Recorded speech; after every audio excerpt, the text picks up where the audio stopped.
Mana shu yerga kelganimcha men nogironlar kolyaskasida ikkita qo'ltiqtayoqda edim. Umuman hayolimda bir burchagiga kelmagan, faqat o'lim bilan olishib yotgan paytimda mana shu birga ishlagan ustozim So'yeva. Diagnozingiz nima? Diagnozim disk reja meningom olgandi. Ustun muhramdan 8-9 umurtqani orasida meningom olgandi. 1 yildan keyin kontrol tomografiya qilsam qaytib o'sganini aytdi o'sha operatsiya qilgan doktor. O'sha paytda o'sha umidimni uzgandim. Yashashdan umuman hech qanaqa qiziqish qolmagandi. O'limga tayyorgarlik ko'rayotgandim. Har kuni yig'lab xo'jayinimga diqqat qilib sir qilardimki, men o'lsam go'rga falonchi qo'ysin, falonchi yuvsin deb vasiyat qilardim. Hozir mana tuzolish. Nechinchi yilsiz? 73-yil tug'ilganman.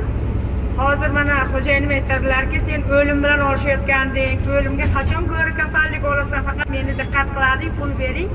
Qayinsinlarim go'ri kafanligimni olib kelib tayyor qilsin, kelinlar qiynalardi deb o'ylardim.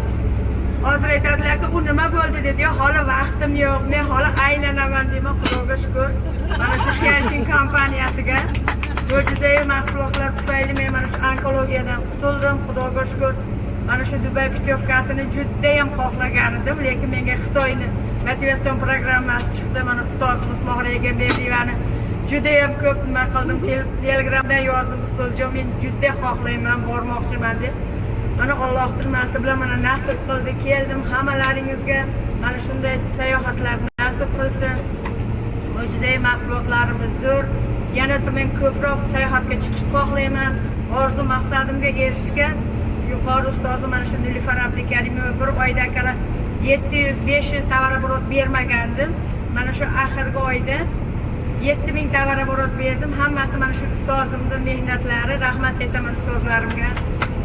1 yil lekin mahsulotni ichgancha injiqlik qilganman, medik bo'lgan.